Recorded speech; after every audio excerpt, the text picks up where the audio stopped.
ಪ್ರೀತಿಯುಳ್ಳ ದೇವಜನರೇ, ತಮ್ಮೆಲ್ಲರಿಗೆ ಕ್ರಿಸ್ತೇಸುವಿನ ಸುಮಧುರ ನಾಮದಲ್ಲಿ ನಮ್ಮ ಕರ್ತನಾದ ಯೇಸು ಕ್ರಿಸ್ತನ ಈ ಪುನರುತ್ಥಾನದ ಹಬ್ಬದ ಶುಭ ವಂದನೆಗಳನ್ನು ತಮ್ಮೆಲ್ಲರಿಗೆ ಸಲ್ಲಿಸ್ತೇನೆ. ದೇವರು ನಿಮ್ಮೆಲ್ಲರನ್ನು ಆಶೀರ್ವದಿಸಿ ನಡೆಸಲಿ. ನಾವು ಯೇಸು ಕ್ರಿಸ್ತನ ಶ್ರಮ ಧ್ಯಾನಗಳನ್ನು ಮಾಡುತ್ತಾ ಈ ಪುನರುತ್ಥಾನದ ದಿನವನ್ನು ಸಂಧಿಸುವಂಥ ಸೌಭಾಗ್ಯಕ್ಕೆ ದೇವರು ನಮ್ಮನ್ನು ನಡೆಸಿದ್ದಾನೆ. ಈ ಧ್ಯಾನಕ್ಕೆ ಇವತ್ತಿನ ಪ್ರಮುಖವಾದಂಥ ಶೀರ್ಷಿಕೆ Easter victory over the death ಅನ್ನುವಂಥದ್ದು. Easter victory over the death ಅಥವಾ ಪುನರುತ್ಥಾನ ಮರಣದ ಮೇಲಿನ ಜಯ ಎಂಬ ಶೀರ್ಷಿಕೆ ಅಡಿಯಲ್ಲಿ ಇವತ್ತಿನ ಧ್ಯಾನವನ್ನು ನಾವು ಮಾಡಲಿದ್ದೇವೆ. ಮುಖ್ಯವಾಗಿ ಈ ದಿನಕ್ಕೆ ನೇಮಕವಾದಂಥ ವೇದ ಪಾಠದ ಭಾಗಗಳು ಹಳೆ ಒಡಂಬಡಿಕೆಯಲ್ಲಿ ಯೆಹೆಜ್ಕೇಲನ ಪ್ರವಾದನೆಗಳಂತ 37ನೇ ಅಧ್ಯಾಯದ 1-14 ವಚನಗಳು ಮತ್ತು ಸುವಾರ್ಥ ಭಾಗದಲ್ಲಿ ಮಾರ್ಕನ ಸುವಾರ್ತೆ 16ನೇ ಅಧ್ಯಾಯ ವಚನ 1-11 ವಚನಗಳು ಮತ್ತು ಪತ್ರಿಕಾ ಭಾಗದಲ್ಲಿ ಪೌಲನು ಕೊರಿಂಥದವರಿಗೆ ಬರೆದ 2ನೇ ಪತ್ರಿಕೆ 5ನೇ ಅಧ್ಯಾಯ 1-10 ವಚನಗಳು.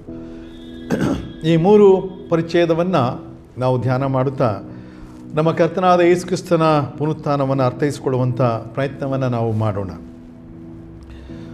ಯೇಸು ಕ್ರಿಸ್ತನ ಪುನರುತ್ಥಾನ ಅಥವಾ ಆತನ ಈ ಶ್ರೇಷ್ಠವಾದಂಥ ಕ್ರಿಸ್ತ ಘಟನೆ ಕ್ರೈಸ್ತ ಸಮುದಾಯದ ವಿಶ್ವಾಸದ ಮೂಲ ತಳದಿ ಎಂಬುದಾಗಿ ನಾವು ಭಾವಿಸ್ಬೋದು. ಕ್ರೈಸ್ತ ಜೀವಿತದ ಬಹು ನಿರೀಕ್ಷೆಯ ಜೀವಿತ ಈ ಪುನರುತ್ಥಾನದಲ್ಲಿ ಅಡಗಿದೆ. ಪುನರುತ್ಥಾನ ನೂತನ ಜೀವಿತವಾಗುವಂಥದ್ದು ಅಥವಾ ಜೀವನದ ಮತ್ತೊಂದು ಮುಂದುವರೆದ ಭಾಗ ಅಥವಾ ಜೀವನದ ಬದಲಾದ ಸ್ಥಿತಿಯನ್ನು ನಾವು ಕಂಡುಕೊಳ್ಳಲಿಕ್ಕೆ ಇದು ಸಹಾಯ ಮಾಡುವಂಥದ್ದಾಗಿದೆ. ವೇದಗಳ ಪ್ರಕಾರ ಹಳವಡಂಬಡಿಕೆಯಲ್ಲಿ ಹೇಳುವಂಥ ಮಾತು, ಕ್ರಿಸ್ತನ ಪುನರುತ್ಥಾನ ಅದೀಗಾಗಲೇ ಶಾಸ್ತ್ರದಲ್ಲಿ ಬರೆಯಲ್ಪಟ್ಟಿದೆ. ಶಾಸ್ತ್ರದ ಮಾತಿನ ಪ್ರಕಾರವೇ ಯೇಸುವಿನ ಪುನರುತ್ಥಾನದ ಈ ನೆರವೇರಿಕೆ ಇದೆ ಎಂಬುದನ್ನು ನಾವು ಗ್ರಹಿಸ್ತೇವೆ. ಯೇಸು ಕ್ರಿಸ್ತನು ಈ ಲೋಕದಲ್ಲಿ ಜನಿಸಿ ಬಂದ ಉದ್ದೇಶ ಮುಖ್ಯವಾಗಿ ಆತನ ಜೀವನ, ಬೋಧನೆ, ಸೇವೆ, ಶ್ರಮೆ ಮತ್ತು ಕ್ರೂಜೆಯ ಮರಣ, ಪುನರುತ್ಥಾನ ಇವೆಲ್ಲವನ್ನು ನಾವು ಧ್ಯಾನಿಸುವಾಗ ಮರಣದ ನಂತರದ ಜೀವಿತಕ್ಕೆ ಒಂದು ಹೊಸ ಮಾರ್ಗವನ್ನು ಯೇಸು ನಮಗೆ ಕಂಡುಕೊಳ್ಳುವಂಥ ನಿರೀಕ್ಷೆಗೆ ನಡೆಸುವುದನ್ನು ಕಾಣ್ತೇವೆ. ಯೇಸುವಿನ ಮರಣ ಜೀವಿತವನ್ನು ನಮಗಾಗಿ ಒಂದು ವೇಳೆ ಮತ್ತೊಂದು ಹಂತಕ್ಕೆ ನಡೆಸಲ್ಪಡುವಂಥ ಸಂಗತಿಯಲ್ಲಿ ನಾವು ಆಲೋಚನೆ ಮಾಡಬಹುದು. ಯೇಸು ಮರಣವನ್ನು ಆದುಕೊಂಡದ್ದು ಮಾತ್ರ ಅಲ್ಲ, ಅದರ ಮೇಲಿನ ಜಯವನ್ನು ಹೊಂದುವುದರ ಮೂಲಕ ಮರಣ ಶಾಶ್ವತವಲ್ಲ, ಮರಣದ ನಂತರದ ಜೀವನ ಕ್ರೈಸ್ತರಾದ ನಮಗೆ ಇದೆ ಎಂಬುದನ್ನು ದೇವರ ವಾಕ್ಯದಲ್ಲಿ ನಾವು ಓದಿ ಕೇಳಬಹುದು. 1ನೇ ಕೊರಿಂಥ 15ನೇ ಅಧ್ಯಾಯದ 54-55ನೇ ವಚನದಲ್ಲಿ ಮರಣದ ಮೇಲಿನ ಜಯದ ಮಾತನ್ನು ಪೌಲ ಸುಂದರವಾಗಿ ತಿಳಿಸ್ತಾನೆ. ಮರಣವೇ ನಿನ್ನ ಜಯವೆಲ್ಲಿ ಅನ್ನುವಂಥ ಒಂದು ಮಾತು, ಮರಣದ ಕೊಂಡಿ ಎಲ್ಲಿ ಹೋಯಿತು ಅನ್ನುವಂಥ ಮಾತುಗಳು. ಈ ಮೂಲಕ ಒಂದು ವೇಳೆ ಜಯದ ಜೀವಿತವನ್ನು ಕಾಣುವಂಥ ಭಾಗ್ಯಕರ ಜೀವನ ಕ್ರೈಸ್ತರಿಗಿದೆ ಎಂಬುದನ್ನು ತಿಳಿಸ್ಕೊಡ್ತಾನೆ. ಯೇಸುವು ಸಹ ನಾನು ಮತ್ತೆ ಉದಯಿಸ್ತೇನೆ ಅನ್ನುವಂಥ ಮಾತುಗಳನ್ನು ಯೋಹಾನ ಸುವಾರ್ತೆಯಲ್ಲಿ ಹೇಳುವುದನ್ನು ನಾವು ಕೇಳ್ಬೋದು. ಯೋಹಾನ ಸುವಾರ್ತೆಯಲ್ಲಿ ಒಂದು ವೇಳೆ ನಾನೇ ಪುನರುತ್ಥಾನವೂ ಜೀವವಾಗಿದ್ದೇನೆ, ನನ್ನನ್ನು ನಂಬುವವರು ಸತ್ತರೂ ಬದುಕುವರು ಮತ್ತು ನಂಬುತ್ತಾ ಬದುಕುವವರು ಎಂದಿಗೂ ಸಾಯುವುದಿಲ್ಲ ಎನ್ನುವಂಥ ದೊಡ್ಡ ಆಶೀರ್ವಾದದ ನುಡಿಯನ್ನು ಹೇಳುವುದರ ಮೂಲಕ ಪುನರುತ್ಥಾನದ ನಿಜ ಅರ್ಥವನ್ನು ಪ್ರಕಟಿಸುವುದನ್ನು ನಾವು ಕಾಣ್ತಾ ಹೋಗ್ತೇವೆ. ಒಂದು ವೇಳೆ ಜೀವಿತದ ಹಾದಿಯನ್ನು ನಾವು ಅವಲೋಕಿಸಿಕೊಳ್ಳೋಣ. ಪುನರುತ್ಥಾನದ ಈ ದಿನದವರೆಗೆ ಸುಮಾರು 40 ದಿನಗಳ ಕಾಲ ನಾವು ನಮ್ಮ ಕರ್ತನ ಶ್ರಮ ಮರಣದ ಧ್ಯಾನಗಳನ್ನು ಮಾಡ್ತಾ ಬಂದಿದ್ದೇವೆ. ಈ ಅವಧಿಯಲ್ಲಿ ನಾವು ಜೀವಿಸಿದ್ದಂಥ ರೀತಿಗಳನ್ನು ನೆನಪು ಮಾಡಿಕೊಳ್ಳೋಣ, ಜೀವನ ಸಾಗಿಸಿದ್ದನ್ನು ನೆನಪು ಮಾಡಿಕೊಳ್ಳೋಣ, ನಾವು ಹೇಗೆ ನಡೆದು ಬಂದಿದ್ದೇವೆ ಅನ್ನೋದನ್ನು ತಿಳ್ಕೊಳ್ಳುವಂಥ ಪ್ರಯತ್ನ ಮಾಡೋಣ. ಸತ್ತಂಥ ಸ್ಥಿತಿಯಿಂದ ಹೊರಬರುವಂಥ ಪ್ರಯತ್ನ ಆಗಿದೆ ಅನ್ನೋದಾದರೆ ನಾವು ಮಾಡಿದಂಥ ಎಲ್ಲ ಅಪರಾಧಗಳು, ಪಾಪಗಳ ಪಾಲಿಗೆ ನಾವು ಸತ್ತವರಾಗಿ ಹೊಸ ಜೀವಿತವನ್ನು ಹೊಂದಲಿಕ್ಕೆ ಈ ಪುನರುತ್ಥಾನವನ್ನು ನಾವು ಸಂಧಿಸ್ತಾ ಇದ್ದೇವೆ. ನಾವು ಖಂಡಿತವಾಗಿ ನೂತನವಾಗಲೇಬೇಕಿದೆ. ಯಾಕಂದರೆ ಯೇಸು ಸ್ವಾಮಿ ಪುನರುತ್ಥಾನಗೊಳ್ಳುವುದರ ಮೂಲಕ ಇಡೀ ಜಗತ್ತನ್ನು ನೂತನಪಡಿಸಿದ್ದಾನೆ.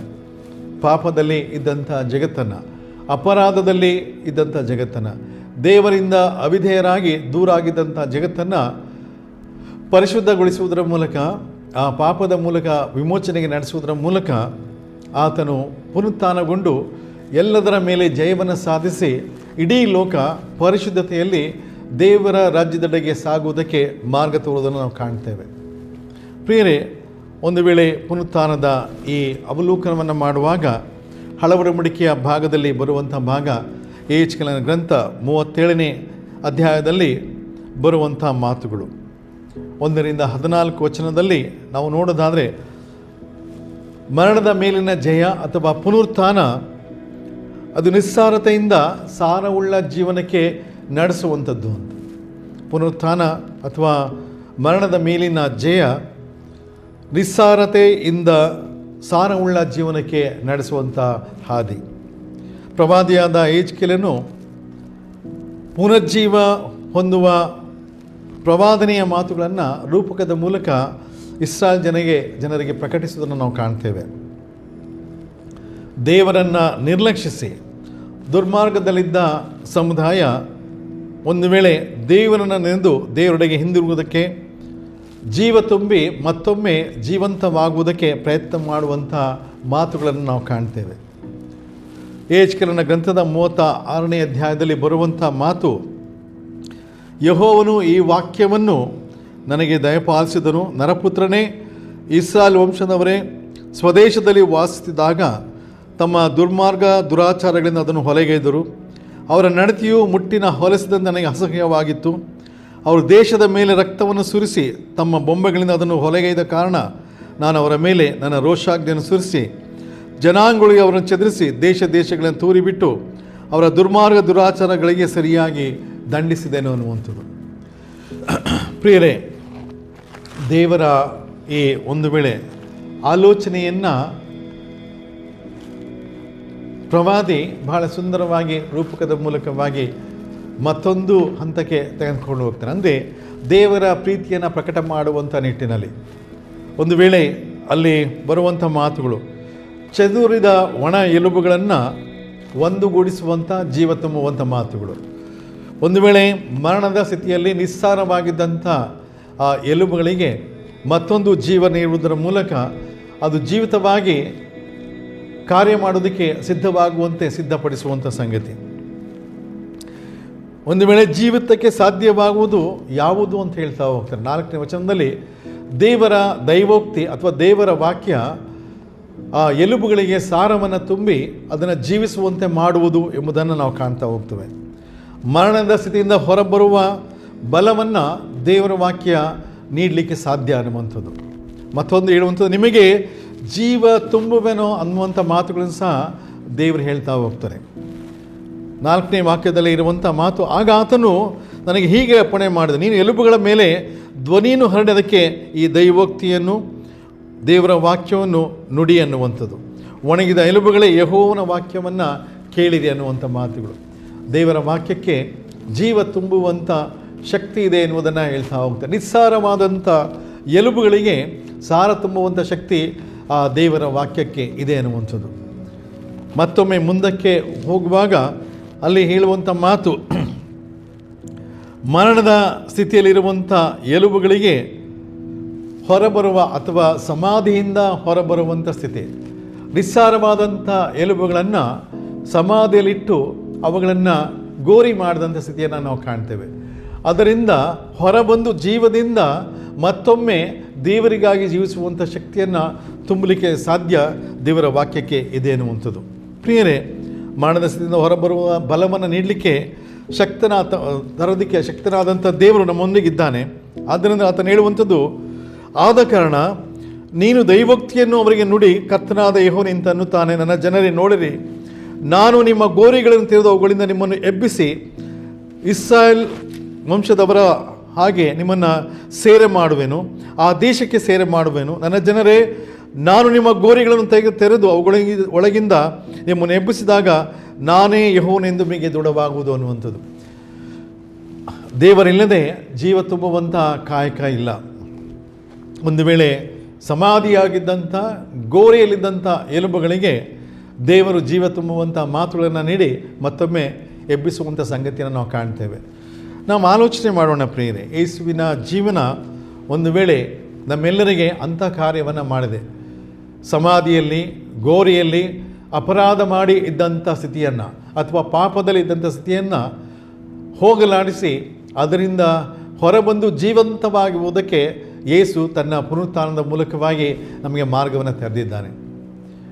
ಯೋಹಾನ ಸುವಾರ್ತೆಯ 3ನೇ ಅಧ್ಯಾಯದ 16ನೇ ವಚನ, ಈತನನ್ನು ನಂಬುವ ಒಬ್ಬನಾದರೂ ನಾಶವಾಗದೆ ಎಲ್ಲರೂ ನಿತ್ಯ ಜೀವನ ಪಡೆಯಬೇಕೆಂಬುದಕ್ಕಾಗಿ ಆತನು ಕೊಟ್ಟಿದ್ದಾನೆ ಎನ್ನುವಂಥದ್ದು. ಯೇಸುವಿನ ಈ ಪುನರುತ್ಥಾನ ನಂಬಿದಂಥ ಭಕ್ತ ಮಂಡಳಿಗೆ ಅಥವಾ ಜನರಿಗೆ ನಿಜ ಜೀವವನ್ನು ನೀಡುವುದಕ್ಕೆ ಶಕ್ತವಾಗಿದೆ ಅನ್ನುವಂಥದ್ದು. ಒಂದು ವೇಳೆ ಮರಣದ ಸ್ಥಿತಿಯಲ್ಲಿರುವಂಥ ನಾವು ಅಥವಾ ಸತ್ತಂಥ ಸ್ಥಿತಿಯಲ್ಲಿರುವಂಥ ನಾವು ಗೋರಿಯಲ್ಲಿ ಮುಚ್ಚಲ್ಪಟ್ಟಂಥ ಸ್ಥಿತಿಯಲ್ಲಿ ನಮ್ಮ ಮನೋಭಾವನೆ ಜೀವನ ಇರೋದಾದರೆ ಖಂಡಿತವಾಗಿ ನಾವು ಪುನರುತ್ಥಾನಗೊಳ್ಳಲಿಕ್ಕೆ ಸಾಧ್ಯವಾಗುವುದಿಲ್ಲ. ಅದರಿಂದ ಹೊರಬರುವಂಥ ಶಕ್ತಿ ದೇವರ ವಾಕ್ಯಕ್ಕಿದೆ. ಆ ವಾಕ್ಯ ನನ್ನದು ಅಥವಾ ನಮ್ಮೆಲ್ಲರದಾಗುವಾಗ ಖಂಡಿತವಾಗಿ ನಾವು ಗೋರಿಯಿಂದಲೂ ಸಮಾಧಿಯಿಂದಲೂ ನಿಸ್ಸಾರವಾದಂಥ ಜೀವಿತದಿಂದಲೂ ಎದ್ದು ಬರುವುದಕ್ಕೆ ದೇವರ ವಾಕ್ಯ ನಮ್ಮನ್ನು ನಡೆಸ್ತಾ ಹೋಗ್ತದೆ. ಅಂಥದ್ದನ್ನೇ ಎಹೆಜ್ಕೇಲನು ಇಸ್ರಾಯೇಲ್ ಜನಾಂಗಕ್ಕೆ ನುಡಿತ, ನೀವು ನಿಸ್ಸಾರವಾದಂಥ ಬದುಕನ್ನು ಮಾಡಬೇಡ್ರಿ, ಬದಲಾಗಿ ದೇವರಲ್ಲಿ ಜೀವವುಳ್ಳ ಬದುಕನ್ನು ಮಾಡುವುದಕ್ಕೆ ದೇವರು ನಿಮ್ಮನ್ನು ಕರೆದಿದ್ದಾನೆ. ದೇವರ ನುಡಿಗೆ ಬದ್ಧರಾಗುವುದರ ಮೂಲಕವಾಗಿ ನೀವು ಹೊಸ ಜೀವನವನ್ನು ಹೊಂದಿ ಎಂಬ ಮಾತುಗಳ ಮೂಲಕ ಅವರಿಗೆ ನಿಸ್ಸಾರತೆಯಿಂದ ಸಾರವುಳ್ಳ ಜೀವನಕ್ಕೆ ಮುನ್ನಡೆಯುವಂತೆ ಆತನು ಅವರನ್ನು ಪ್ರಬೋಧಿಸುವುದನ್ನು ಕಾಣ್ತಾ ಹೋಗ್ತವೆ. 2ನೇ ಭಾಗ ಮಾರ್ಕನ ಸುವಾರ್ತೆಯ 16ನೇ ವಚನದಲ್ಲಿ ಬರುವಂಥ ಮಾತುಗಳು. ಯೇಸು ತನ್ನ ಪುನರುತ್ಥಾನದ ಸಂದರ್ಭದಲ್ಲಿ ಆದಂಥ ಘಟನೆಗಳನ್ನು ಒಂದು ವೇಳೆ ಆದಂಥ ಮಾರ್ಕನ ಬಹಳ ಸುಂದರವಾಗಿ ಹೇಳ್ತಾ ಹೋಗ್ತಾನೆ. ಅಲ್ಲಿ ಮರಣದ ಮೇಲಿನ ಜಯವು ಒಂದು ವೇಳೆ ಅದು ನಮ್ಮ ಜೀವನದಲ್ಲಿ ಮತ್ತೊಂದು ಹಂತಕ್ಕೆ ನಡೆಸುವುದಕ್ಕೆ ಶಕ್ತವಾಗ್ತದೆ. ಅದ್ಯಾವುದಂತಂದರೆ ದೇವರ ಸುವಾರ್ಥ ಜೀವಿತವನ್ನು ಕಾದುಕೊಳ್ಳುವುದಕ್ಕೆ. ಮತ್ತಾಯನ ಸುವಾರ್ತೆ 28ನೇ ಅಧ್ಯಾಯದ 2ನೇ ವಚನ, ಮಹಾ ಭೂಕಂಪವಾಯಿತು ಅನ್ನುವಂಥದ್ದು. ಯೇಸುವಿನ ಪುನರುತ್ಥಾನದಲ್ಲಿ ಅನೇಕ ಘಟನೆಗಳು ಜರುಗಿ ಹೋದವು. ಒಂದು ಕಡೆ ಪ್ರಕೃತಿ, ಮತ್ತೊಂದು ಕಡೆ ಅಲ್ಲಿ ನಡೆದಂಥ ಯೇಸುವಿನ ಪುನರುತ್ಥಾನದ ಘಟನೆಗಳು. ಸಮಾಧಿಯ ಕಲ್ಲು ಉರುಳಿಸಲ್ಪಟ್ಟಿದೆ. ಖಾಲಿಯಾದ ಸಮಾಧಿ ಅಲ್ಲಿ ದೂತನ ಪ್ರತ್ಯಕ್ಷತೆ ಜನರಿಗೆ ಹೊಸ ಭರವಸೆಗೆ ನಡೆಸಿದೆ. ಜೀವತದಿಂದ ಎದ್ದಿದ್ದಾನೆ ಎಂಬ ಆತನ ನುಡಿ ಆಶ್ಚರ್ಯಕ್ಕೆ ನಡೆಸಿದೆ ಅನ್ನುವಂಥದ್ದು. ಗಲಿಲಾಯದಲ್ಲಿ ಸಂಧಿಸಲು ಕರೆ ನೀಡುವಂಥ ಮಾತುಗಳನ್ನು ದೂತನು ಹೇಳ್ತಾ ಇದ್ದಾನೆ. ಜಯವನ್ನು ಹೊಂದಿದಾತ ಲೋಕಕ್ಕೆ ಪ್ರಕಟವಾಗಬೇಕು ಅನ್ನುವಂಥ ನಿಟ್ಟಿನಲ್ಲಿ ಹೋಗಿ ಇದನ್ನು ನಿನ್ನ ಶಿಷ್ಯರಿಗೆ ತಿಳಿಸಿರಿ ಅನ್ನುವಂಥ ಮಾತುಗಳನ್ನು ಹೇಳುವುದರ ಮೂಲಕ ಜನರನ್ನು ಸಂಧಿಸಿದಂಥ ಸ್ತ್ರೀಯರಿಗೆ ಒಂದು ವೇಳೆ ಸುವಾರ್ತೆಯ ಆಲೋಚನೆಗೆ ನಡೆಸುವಂಥ ಸಂಗತಿಯನ್ನು ಕಾಣ್ತಾ ಹೋಗ್ತವೆ. ಪ್ರಿಯರೇ, ಮರಣದ ಮೇಲಿನ ಯೇಸುವಿನ ಜಯ ಅಥವಾ ಪುನರುತ್ಥಾನ ಸುವಾರ್ತೆಯಾಗಬೇಕು ಅನ್ನುವಂಥದ್ದು. ಸುವಾರ್ತಿಕನ ಮಾತುಗಳು ನೋಡಿ, ಅಂದು ಯೇಸುವಿನ ಈ ಮರಣದ ಸಂದರ್ಭದಲ್ಲಿ ಯೇಸು ಮತ್ತೊಮ್ಮೆ ಆತನು ತಿರುಗಿ ಎದ್ದು ಬರಬಹುದು ಅನ್ನುವಂಥ ನಿಟ್ಟಿನಲ್ಲಿ ಭಯಪಟ್ಟಂಥ ಸಂಗತಿ ಇದೆ. ಆ ದಿನದಲ್ಲಿ ಸಮಾಧಿಯಲ್ಲಿ ಇಟ್ಟಂಥ ಆತನನ್ನು ಕಾವಲುಗಾರರನ್ನು ಹಾಕಿ ನೋಡುವಂಥದ್ದು ಮತ್ತು ಅದಕ್ಕೆ ಭದ್ರ ಮಾಡಿ ಕಾಯಿರಿ ಎಂಬುದಾಗಿ ಅವರಿಗೆ ತಿಳಿಸಿ ಕಾವಲುಗಾರರಿಗೆ ಆ ಕಲ್ಲಿಗೆ ಮುದ್ರೆಯನ್ನು ಹಾಕಿ ಸಮಾಧಿಯನ್ನು ಭದ್ರ ಮಾಡಿ ಅನ್ನುವಂಥ ಮಾತುಗಳು. ಒಂದು ವೇಳೆ ಯೇಸುವಿನ ಪುನರುತ್ಥಾನ ಎಲ್ಲರಿಗೆ ಭಯವನ್ನು ಹುಟ್ಟಿಸಿದೆ. ಒಂದು ಕಡೆ ಆಡಳಿತ ವರ್ಗಕ್ಕೆ, ಮತ್ತೊಂದು ಜೊತೆಯಲ್ಲಿದ್ದಂಥ ನಂಬಿದಂಥ ಆ ಜನರಿಗೆ. ಯೇಸುವನ್ನು ಕ್ರೂಜಿಯ ನಂತರದ ದಿನದಲ್ಲಿ ಎಲ್ಲೋ ಒಂದು ಕಡೆ ಭಯದಲ್ಲಿ ಅಡಗಿ ಕುಳಿತಂಥ ಶಿಷ್ಯರಿಗೆ ಯೇಸುವಿನ ಪುನರುತ್ಥಾನದ ನಂಬಿಕೆ ಇನ್ನೂ ಸಹ ಅಲ್ಪವಾದಂಥ ಸಂಗತಿ. ಆದರೆ ಸ್ತ್ರೀಯರಾದರೂ ಅವರನ್ನು ಸಂಧಿಸಿ, ಆ ಸಮಾಧಿನ ಸಂಧಿಸಿ ದೇವದೂತನ ಮಾತುಗಳನ್ನು ಕೇಳಿ ಅದನ್ನು ಹೊರಗೆ ಹೋಗಿ ತಿಳಿಸುವಾಗ ಎಷ್ಟೋ ಜನ ಅಲ್ಲಿ ನಂಬಲಿಲ್ಲ ಅನ್ನುವಂಥ ಮಾತುಗಳಿದೆ. ಒಂದು ವೇಳೆ ಆ ಸ್ತ್ರೀಯರು ಆ ನುಡಿಗಳನ್ನು ಆಡುವಾಗ ಅಲ್ಲಿ ಹೇಳುವಂಥ ಮಾತು, ಇವರು ಹಂಬಲಿಸುತ್ತಾ ಅಳುತ್ತಾ ಕೂತಿದ್ದರು, ಆತನು ಬದುಕಿದ್ದಾನೆ, ನನಗೆ ಕಾಣಿಸಿಕೊಡು ಎಂಬ ಮಾತನ್ನು ಕೇಳಿದಾಗ ಶಿಷ್ಯರು ನಂಬಲಿಲ್ಲ ಅನ್ನುವಂಥದ್ದು. ಭಯದ ವಾತಾವರಣ ನಮ್ಮನ್ನು ನಂಬಿಕೆಗೆ ಅಷ್ಟು ಸುಲಭವಾಗಿ ನಡೆಸೋದಿಲ್ಲ. ಯೇಸುವಿನ ಪುನರುತ್ಥಾನದಲ್ಲಿ ಆದಂಥ ಘಟನೆಯೇ ಅಂಥದ್ದು. ಪ್ರಿಯರೇ, ಎಷ್ಟೋ ಸಲ ಸುವಾರ್ತೆಯನ್ನು ನಂಬದ ಸಂಗತಿಗಳನ್ನು ನಾವು ಕಾಣ್ತೇವೆ. ಸುವಾರ್ತೆಯನ್ನು ಅಡಗಿಸುವಂಥ ಸಂಗತಿಗಳನ್ನು ನಾವು ಕಾಣ್ತೇವೆ. ಅಲ್ಲಿರುವಂಥ ಆಡಳಿತ ವರ್ಗ ಯೇಸುವಿನ ಪುನರುತ್ಥಾನವನ್ನು ನೆನೆದು ಆತನನ್ನು ಸುಭದ್ರವಾಗಿ ಆತನ ದೇಹವನ್ನು ಕಾಯುವಂಥ ಪ್ರಯತ್ನ ಮಾಡುವಂಥದ್ದು, ಗೋರಿಯನ್ನು ಬಹು ಜಾಗ್ರತೆಯಲ್ಲಿ ಮುಚ್ಚಿಡುವಂಥ ಸಂಗತಿಯನ್ನು ನಾವು ಕಾಣ್ತೇವೆ. ಆದಾಗ್ಯೂ ದೇವರ ವಾಕ್ಯ ಹೇಳ್ತೆ ಸಮಾಧಿ ಕಲ್ಲು ತೆರೆಯಲ್ಪಟ್ಟಿತು ಅನ್ನುವಂಥದ್ದು. ಪ್ರಿಯರೇ, ದೇವರಿಗೆ ಅಸಾಧ್ಯವಾದದ್ದು ಯಾವುದೇ ಇಲ್ಲ. ಇಡೀ ಲೋಕವನ್ನು ಪರಿಶುದ್ಧತ್ವಕ್ಕೆ ನಡೆಸಲಿಕ್ಕೆ ತನ್ನ ಮಗನನ್ನೇ ಕಳಿಸ್ಕೊಟ್ಟಂಥ ದೇವರಿಗೆ ಈ ಅಲ್ಪವಾದಂಥ ಸಂಗತಿಗಳು ದೊಡ್ಡದಾದಂಥ ಆಲೋಚನೆಗಳಲ್ವೇ ಇಲ್ಲ. ಬದಲಾಗಿ ತನ್ನ ಮಗನ ಪುನರುತ್ಥಾನದ ಮೂಲಕವಾಗಿ ಇಡೀ ತನ್ನ ನಂಬಿದಂಥ ಸಮುದಾಯವನ್ನು ಮತ್ತೆಡೆ ತನಗೆ ಬರಮಾಡಿಕೊಳ್ಳೋದಕ್ಕೆ ಪ್ರಯತ್ನ ಮಾಡೋದನ್ನು ಕಾಣ್ತಾ ಹೋಗ್ತೇವೆ. ಯೇಸುವಿನ ಸಮಾಧಿಗೆ ಮುದ್ರೆ ಹಾಕಿ ಭದ್ರ ಮಾಡಿದ್ದರೂ ಅದು ಮತ್ತೊಮ್ಮೆ ತೆರೆಯಲ್ಪಟ್ಟು ಪುನರುತ್ಥಾನದ ಸುವಾರ್ತೆಯನ್ನು ಹೊರಗೆ ಹಂಚುವುದಕ್ಕೆ ಸಾಧ್ಯವಾಗಿಸಿತು. ಅಡಗಿಸಲಾದಂಥ ಸುವಾರ್ತೆ ಅಂದು ಗೋರಿಯಿಂದ ಹೊರಗೆ ಹೊರಟಿದೆ ಅನ್ನುವಂಥದ್ದು. ಪ್ರಿಯರೇ, ಒಂದು ವೇಳೆ ಪುನರುತ್ಥಾನ ಕೇವಲ ಯೇಸುವಿನ ಪುನರುತ್ಥಾನ ಮಾತ್ರ ಅಲ್ಲ, ಇಡೀ ಲೋಕದ ಪುನರುತ್ಥಾನದ ನೂತನ ಅನುಭವದ ಜೀವನ. ಯಾರು ಪಾಪದಲ್ಲಿದ್ದರೋ, ಯಾರು ಅಪರಾಧದಲ್ಲಿದ್ದರೋ, ಯಾರು ದೇವರಿಂದ ದೂರ ಆಗಿದ್ದರೋ, ಯಾರು ಕೇವಲ ಆಚರಣೆಯಲ್ಲೇ ಇದ್ದರೋ ಅಂಥವರಿಗೆ ಹೊಸ ದಿಕ್ಕನ್ನು ತೋರಿದೆ. ಯೇಸುವಿನ ಪುನರುತ್ಥಾನದ ಜೀವನ ಎಲ್ಲರನ್ನ ಸಂಧಿಸುವಂಥ ಪ್ರಯತ್ನ ಮಾಡಿದೆ. ಅಂದು ಯೇಸು ತನ್ನ ಜೀವನದಲ್ಲಿ ಎಲ್ಲರನ್ನ ಸಂಧಿಸುವಂಥ ಪ್ರಯತ್ನ ಮಾಡಿದ್ದಾನೆ. ಮುಂದೆಯೂ ಸಹ ಈ ಪುನರುತ್ಥಾನ ಅಂಥ ಕಾರ್ಯಕ್ಕೆ ನಾಂದಿಯಾಗಬೇಕು, ಸುವಾರ್ತೆಯಾಗಬೇಕು ಅನ್ನುವಂಥದ್ದೇ ಯೇಸುವಿನ ಈ ಪುನರುತ್ಥಾನದ ಹಾದಿ. ಅದಕ್ಕಾಗಿ ಆತನು ನಿಮ್ಮನ್ನು ಗಲಿಲಾಯದಲ್ಲಿ ಸಂಧಿಸ್ತಾನೆ ಅಂತಂದರೆ ಅಲ್ಲಿ ಅನ್ಯರಿದ್ದಂಥ ಸ್ಥಳದಲ್ಲಿ ನೀವು ಆತನನ್ನು ಸಂಧಿಸ್ತೀರಿ. ಮತ್ತೆ ಸುವಾರ್ತೆ ಕಾರ್ಯ ಮುಂದುವರಿಯುವಿಕೆಗೆ ಇದು ಸಾಧ್ಯವಾಗಬೇಕು ಅನ್ನುವಂಥದ್ದು. ಮೂರನೇದಾಗಿ ಮರಣದ ಮೇಲಿನ ಜಯ ಯಾವುದಕ್ಕಾಗಿ? ನಾನು ಆಗಲೇ ಹೇಳಿದಾಗೆ ಸುವಾರ್ತೆಯ ಕಾರ್ಯಕ್ಕಾಗಿ ಅಥವಾ ಮುಂದುವರಿಕೆಗಾಗಿದ್ದರೆ ಮರಣದ ಮೇಲಿನ ಜಯ, ಪುನರುತ್ಥಾನ, ನೂತನ ಜೀವನದ ಅನುಭವವನ್ನು ಪ್ರತಿಯೊಬ್ಬ ವ್ಯಕ್ತಿಗೆ ನೀಡಬೇಕು ಅನ್ನುವಂಥದ್ದು. ಪೌಲನ ಪತ್ರಿಕೆಯಲ್ಲಿ 2ನೇ ಕೊರಿಂಥದ ಪತ್ರಿಕೆಯಲ್ಲಿ 5ನೇ ಅಧ್ಯಾಯದ 1-10 ಪೌಲನ ಸಂದೇಶದ ನುಡಿ, ನಾವು ದೇಹದಲ್ಲಿ ಅಲ್ಲ ಆಂತರ್ಯದಲ್ಲಿ ಬದಲಾಗಬೇಕು ಅಂತ. ಇದೇ ಪತ್ರಿಕೆಯ 4ನೇ ಅಧ್ಯಾಯದ 16-17 ನಮ್ಮ ಆಂತರ್ಯವು ದಿನೇ ದಿನೇ ಹೊಸದಾಗುತ್ತಾ ಬರುತ್ತದೆ ಎಂಬುದಾಗಿ ಹೇಳ್ತಾ ಹೋಗ್ತಾನೆ. ಪ್ರತಿದಿನ ನಾವು ನಾನಾ ಆಲೋಚನೆಗಳನ್ನು ಮಾಡ್ತೇವೆ, ಅದು ನಮ್ಮ ಆಂತರ್ಯದಲ್ಲಿ ಆಗಬೇಕು ಅಂತ. ದೈಹಿಕವಾದಂಥ ಅಥವಾ ಭೌತಿಕವಾದಂಥ ಜೀವಿತ ಅಲ್ಲ, ಬದಲಾಗಿ ಆಂತರ್ಯವು ಬದಲಾಗದಿದ್ದರೆ ಪುನರುತ್ಥಾನದ ಅನುಭವ ನಮ್ಮ ಜೀವನದಲ್ಲಿ ಕಾಣಲಿಕ್ಕೆ ಅಸಾಧ್ಯ ಅಂತ ಹೇಳ್ತೇನೆ. 5ನೇ ಅಧ್ಯಾಯದ 4ನೇ ಮಧ್ಯವಾದನ್ನು ನುಂಗಿ ಹೋಗಿ ಜೀವ ಒಂದೇ ಉಳಿಯುವಂತೆ ಮಾಡುತ್ತದೆ ಅಂತ. ಮಧ್ಯವಾಗುವಂಥ ಈ ದೇಹವು ಅದು ನುಂಗಿ ಹೋಗಿ ಅಥವಾ ನಶಿಸಿ ಹೋಗಿ ಜೀವ ಒಂದೇ ಅಥವಾ ನಿರ್ಲೇತ್ವಕ್ಕೆ ನಡೆಸಲ್ಪಡುವಂಥ ಜೀವ ಒಂದೇ ಉಳಿದು ದೇವರನ್ನು ಸಂಧಿಸುವಂಥ ಕಾರ್ಯಕ್ಕೆ ಮುಂದಾಗ್ತದೆ. ಪೌಲನ ಅಭಿಪ್ರಾಯ ಒಂದು ವೇಳೆ ಲೌಕಿಕವಾದಂಥ ಜೀವನ ಅಲ್ಲ, ಬದಲಾಗಿ ಪಾರಮಾರ್ಥಿಕವಾದಂಥ ಜೀವನ ನಮ್ಮ ಪುನರುತ್ಥಾನದ ಅನುಭವಕ್ಕೆ ಬರಬೇಕು ಅನ್ನುವಂಥದ್ದು. 7ನೇ ಹೇಳುವಂಥ ಮಾತು, ದೇಹದಲ್ಲಿ ವಾಸಿಸುವವರೆಗೂ ಕರ್ತನಿಗೆ ನಾವು ದೂರವಾಗಿದ್ದೇವೆ, ದೇಹವನ್ನು ಬಿಟ್ಟು ಕರ್ತನ ಬಳಿಗೆ ಬರುವುದೇ ಉತ್ತಮ ಅಂತ ಅಲ್ವಾ. ನಾವು ಲೌಕಿಕವಾದಂಥ ಈ ದೇಹದಲ್ಲಿ ಇರುವವರೆಗೂ, ಅದಕ್ಕೆ ಪ್ರಾಶಸ್ತ್ಯ ಕೊಡುವವರೆಗೂ ಸಹ ನಾವು ಕರ್ತನಿಂದ ದೂರವಾದಂಥ ಸ್ಥಿತಿಯಲ್ಲೇ ನಾವಿರ್ತೇವೆ. ಯಾವಾಗ ನಾವು ಅದನ್ನು ಲೋಕವನ್ನು ಬಿಟ್ಟು ಅಥವಾ ಭೌತಿಕವಾದನ್ನು ಬಿಟ್ಟು ಕರ್ತನ ಬಳಿಗೆ ಪ್ರಯತ್ನ ಮಾಡ್ತೇವೋ ಆಗ ನಮ್ಮ ಜೀವನದಲ್ಲಿ ಒಂದು ಉತ್ತಮವಾದಂಥ ದೈವಿಕವಾದಂಥ ಜೀವನದ ಅನುಭವವನ್ನು ಕಂಡುಕೊಳ್ಳಲಿಕ್ಕೆ ಸಾಧ್ಯವಾಗ್ತದೆ. ಅದೆಂದರೆ ಪುನರುತ್ಥಾನ ನಮ್ಮ ಜೀವಿತವನ್ನು ನೂತನಕ್ಕೆ ನಡೆಸುವಂಥ ಭಾಗ್ಯಕ್ಕೆ ನಡೆಸಬೇಕು ಅನ್ನೋದು. ಪ್ರಿಯರೇ, ನಾವು ಆಲೋಚನೆ ಮಾಡೋಣ, ನಮ್ಮ ಜೀವನದಲ್ಲಿ ಇಷ್ಟರವರೆಗೆ ಯೇಸುವಿನ ಪುನರುತ್ಥಾನವನ್ನು ಯೇಸು ಪುನರುತ್ಥಾನಗೊಂಡಿದ್ದಾನೆ ಅನ್ನುವಂಥ ಆಲೋಚನೆಯಲ್ಲೇ ನಾವು ಸಂಧಿಸಿರ್ಬೋದು.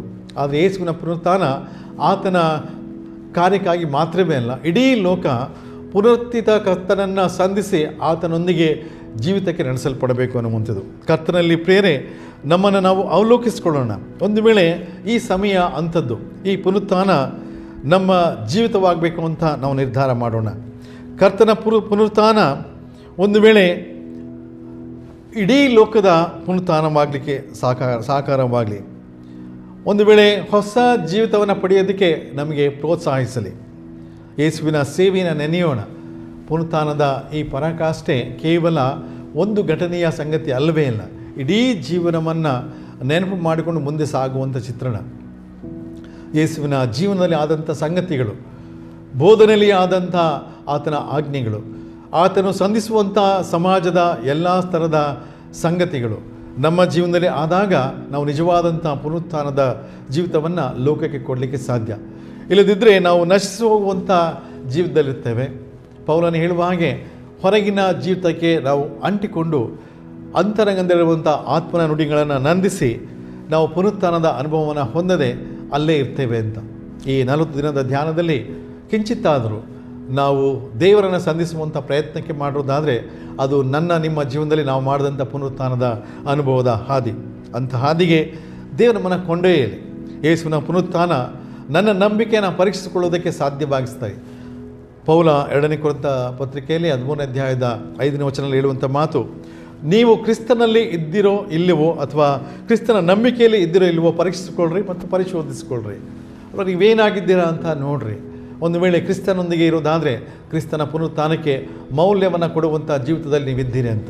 ಒಂದು ವೇಳೆ ಆ ನಂಬಿಕೆಯಿಂದ ದೂರ ಇರೋದಾದರೆ, ಒಂದು ವೇಳೆ ಆ ವಿಶೇಷವಾದಂಥ ಕರ್ತನ ಶ್ರೇಷ್ಠವಾದಂಥ ಆ ಜೀವಿತಕ್ಕೆ ನಾವು ದೂರ ಇರೋದಾದರೆ, ಎಲ್ಲ ಒಂದು ಕಡೆ ನಮಗೆ ನಾವೇ ವಂಚನೆಯನ್ನು ಮಾಡಿಕೊಂಡು ಪುನರುತ್ಥಾನದ ಈ ವಿಶೇಷವಾದಂಥ ಆಶೀರ್ವಾದವನ್ನು ಕಳ್ಕೊಂಡಿದೆ ಅನ್ನುವಂಥದ್ದು. ಆದ್ದರಿಂದ ಯೇಸುವಿನ ಪುನರುತ್ಥಾನ ಮರಣದಿಂದ ಜಯ ಅಂತ ಹೇಳಿದ್ರೆ, ನಮ್ಮ ಮರಣದ ಸ್ಥಿತಿ ಯಾವುದಾಗಿದೆಯೋ ಅದರಿಂದ ಹೊರಬಂದಂಥ ಸ್ಥಿತಿ. ನಾವು ಮಾಡುವಂಥ ನಮ್ಮ ಆಲೋಚನೆಗಳಿರ್ಬೋದು, ನಮ್ಮ ನೆರೆಯವರಲ್ಲಿ ನಮಗಿರುವಂಥ ಭಾವನೆ ಇರ್ಬೋದು, ಪ್ರಕೃತಿಗೆ ನಾನು ತೋರಿಸುವಂಥ ನನ್ನ ಸ್ವಭಾವವಿರ್ಬೋದು, ಅಥವಾ ನನ್ನ ಜೊತೆಯಲ್ಲಿರುವಂಥ ಅನೇಕರಿಗೆ ನಾನು ನಡ್ಕೊಂಡಂಥ ರೀತಿ ಇರ್ಬೋದು. ಇವೆಲ್ಲವೂ ಸಹ ಒಂದು ವೇಳೆ ನಾವು ದೇವರಿಗೆ ವಿರುದ್ಧವಾದಂಥ ಭಾವನೆಯಲ್ಲಿ ಈ ಕಾರ್ಯಗಳನ್ನು ಮಾಡೋದಾದರೆ ಮಾಡದ ಸ್ಥಿತಿಯಲ್ಲಿದ್ದೇವೆ. ಯೇಸು ಹೇಳುವ ಹಾಗೆ, ನನ್ನನ್ನು ಪ್ರೀತಿಸಿ ನನ್ನ ಆಜ್ಞೆಗಳನ್ನು ಕೈಗೊಳ್ಳ್ರಿ, ನನ್ನೊಟ್ಟಿಗೆ ಜೀವಿಸಿ ತಂದೆಯ ಪ್ರೀತಿಯನ್ನು ನಿಮಗೆ ಅನುಭವ ಮಾಡ್ತೇನೆ ಅನ್ನುವಂಥ ಮಾತುಗಳು. ಇವು ನಮಗೆ ನಿಜವಾಗಿ ಪುನರುತ್ಥಾನದ ಹೊಸ ಅನುಭವಕ್ಕೆ ನಡೆಸುವಂಥದ್ದಾಗಿದೆ. ಅಂಥದಕ್ಕೆ ಈ ಪುನರುತ್ಥಾನ ನಾಂದಿ ಹಾಡಲಿ. ಮತ್ತೊಮ್ಮೆ ನಿಮ್ಮೆಲ್ಲರಿಗೆ ಕರ್ತನ ಪುನರುತ್ಥಾನದ ಈ ಹಬ್ಬದ ವಿಶೇಷವಾದಂಥ ಶುಭಾಶಯವನ್ನು ಕೋರ್ತೇನೆ. ಹಬ್ಬವಾದಂಥ ಇದು ಶಾಶ್ವತವಾಗಿ ನಮ್ಮ ಜೀವನದಲ್ಲಿ ಪುನರುತ್ಥಾನದ ಹೊಸ ಜೀವಿತಕ್ಕೆ ನಮ್ಮನ್ನು ನಡೆಸಲಿ. ಬರುವಂಥ ಈ ಮುಂದಿನ ದಿನಗಳು ದೇವರಿಗೆ, ಕ್ರಿಸ್ತನಿಗೆ, ಯೇಸುವೇ ನಿನ್ನ ಪುನರುತ್ಥಾನದಲ್ಲಿ ನಾನು ಸಹ ಒಂದಾಗಿದ್ದೇನೆ, ನಿನ್ನ ಪುನರುತ್ಥಾನದ ಈ ಅನುಭವದ ಜೀವನದಲ್ಲಿ ನಾನಿದ್ದೇನೆ, ನಾನು ಸಹ ನೂತನವಾಗಿ ನಿನ್ನಿಂದ ಪುನರುತ್ಥಾನಗೊಂಡಂಥ ಜೀವಿತಕ್ಕೆ ನಡೆಸಲ್ಪಟ್ಟಿದ್ದೇನೆ ಎಂಬ ನಂಬಿಕೆಗೆ ನಮ್ಮನ್ನು ಒಪ್ಪಿಸಿಕೊಡೋಣ. ದೇವರ ವಾಕ್ಯವನ್ನು ಆಶೀರ್ವದಿಸಿ ನಡೆಸಲಿ. ಆಮೇನ್.